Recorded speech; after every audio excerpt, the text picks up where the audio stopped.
Hello everyone. I am going to solve another question which was asked in this IIT JEE Advanced 2020.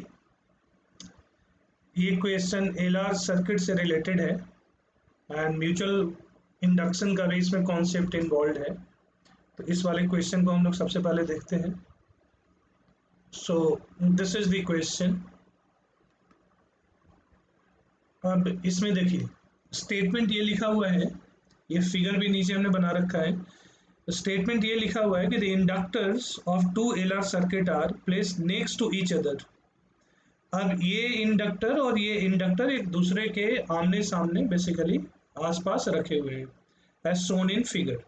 The values of self inductance of the inductors, resistances, mutual inductance and apply voltages are specified in the given circuit. After both these switches are closed simultaneously, ये एक switch है S1 and this is another switch S2. अब दोनों ही switch basically हम लोग close कर देते हैं simultaneously. The total work done by the batteries against the induced EMF in the inductors by the time the current reach their steady state value. अब अगर ये दोनों के दोनों स्विच साइमल्टेनियसली क्लोज कर दिए जाएं तो हमें ये बताना है कि बैटरीज के द्वारा टोटल वर्क डन कितना होगा against the induced EMF of the inductors. तो इस क्वेश्चन को अब सॉल्व करने के लिए इसको मैं थोड़ा साइज बड़ा कर रहा हूँ इस स्केल का। अब यहाँ पे फिगर सारे दिख रहे होंगे आपको। ये वाला बैटरी ना 5 वोल्ट का है, ये रेजिस्टेंस 5 ओम है और L1 ये 10 मिली हेनरी है। ये दोनों इंडक्टर्स के बीच का म्यूचुअल इंडक्टेंस का वैल्यू गिवन है 5 मिली हेनरी के इक्वल। ये L2 जो सेकंड वाला इंडक्टर है उसका inductance is given to be 20 millihenry, this is 10 ohm, this is 20 volt.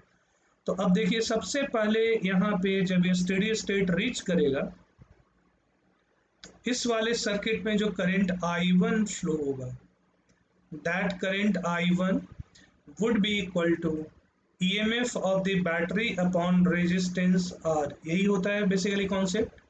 तो ये हो जाएगा 5 volt upon 5 ohm is equal to 1 ampere. This is coming out to be 1 ampere. Similarly इस वाले सर्किट में जो स्टेडी स्टेट में current flow होगा वो करंट भी हम लोग निकाल सकते हैं। तो स्टेडी स्टेट में सारा का सारा इसके थ्रू कोई पोटेंशियल डिफरेंस नहीं होता है, इंडक्टर के थ्रू कोई ईएमएफ नहीं इंड्यूस होता है क्योंकि करंट कांस्टेंट हो जाता है।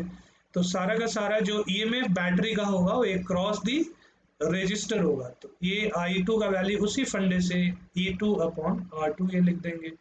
E2 is 20 volt upon 10 ohm is equal to 2 ampere के इक्वल हो गया।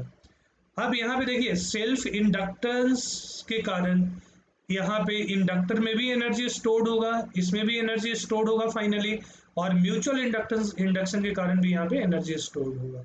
तो ऐसे केसेस में net potential energy, magnetic potential energy जो वैल्यू होता है स्टोर्ड एनर्जी का, वो हम लोग पढ़ चुके हैं डेरिवेशन पहले। वो हाफ L1 I1 का स्क्वायर, दोनों का पहले सेल्फ का स्क्वायर कर देते हैं। सेल्फ मैग्नेटिक एनर्जी पहले निकाल लेंगे, उनको ऐड कर देंगे। I1 I2 के डायरेक्शन से कोई मतलब नहीं होता है, हमेशा पॉजिटिव होगा। I1 पॉजिटिव हो नेगेटिव हो, दोनों केसेस में इंडक्टर में स्टोर्ड एनर्जी पॉजिटिव ही होता है। प्लस म्यूचुअल इंडक्शन के कारण एक और एनर्जी का टर्म यहाँ पे होगा जो कि M into mutual inductance into I1 into I2 के इक्वल होगा। So this is the value of stored total potential energy into the system against mutual inductance and self inductance. तो इंडक्टर के इंडक्टेंस के अगेंस्ट में this is the value of total energy stored. अब सारे values दे रखे हैं आपको, हमने यहाँ पे I1 एंड I2 का ही वैल्यू निकाल रखा है।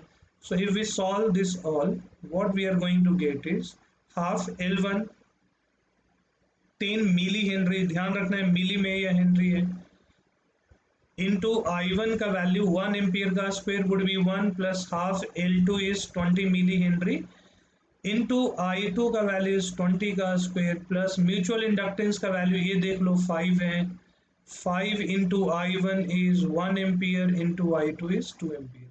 ये पूरा का पूरा जो हमारा आंसर आएगा ये मिली जूल में आएगा। This would be the value in terms of milli joule.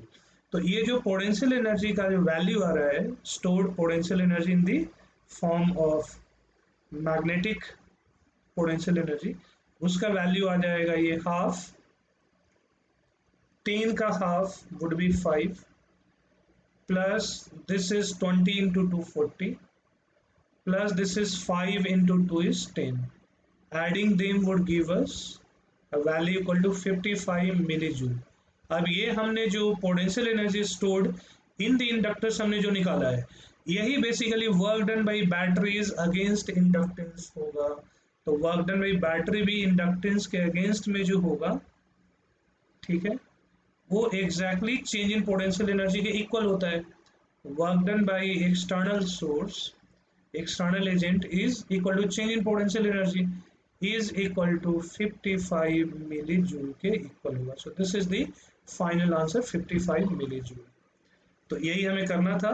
This was a relatively easy question जो कि हमने सॉल्व करके दिखाया आपको। आई होप ये समझ में आ गया होगा। Thank you.